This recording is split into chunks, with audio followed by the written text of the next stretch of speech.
My mother tried to trade me for money. 10 years later, I knocked on her door with an offer. My name is Gabriel. I was born in the back room of a faded yellow house on the edge of Sao Paulo's outer districts, where the city's heartbeat turns from neon to shadows. My earliest memories are made of peeling paint, my mother's thin arms, and the smell of stale beer that clung to her hair when she tucked me in on the rare night she bothered to. When I was 6 years old, she tried to sell me. It sounds harsh, I know. But for her, it was just another transaction, another desperate reach for an escape. She never wanted a child. She told me that often enough, sometimes through slurred whispers, sometimes through the sharp crack of a slap when I asked for things she couldn't give. She called me her mistake, her burden, her punishment. But I was too little to understand what any of that meant. To me, she was just May, and I loved her anyway. One night, I remember it vividly because I'd stolen a handful of hard candies from the corner store the day she came home with a man I'd never seen before.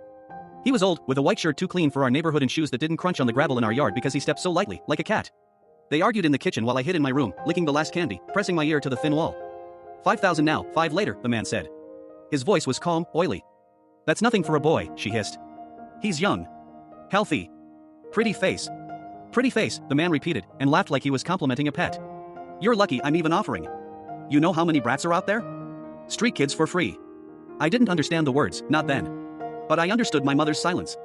The kind of silence that made the floorboards creak under her pacing feet.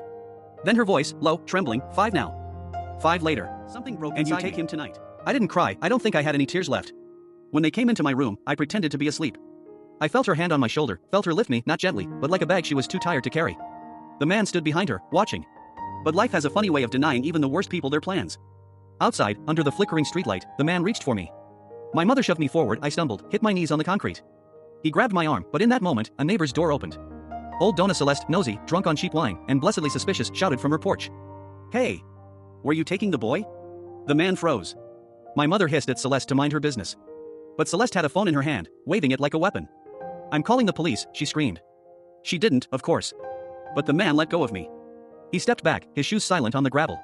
My mother cursed, tried to pull me to her, but Celeste was already stumbling over, reeking of sour wine, dragging me behind her. You stay with me tonight, Menino. I'll call someone. Get inside. That night, my mother spat at me through Celeste's window, eyes wild, hair a mess. You ruined everything, she screamed. Full story posted on channel, click the link below.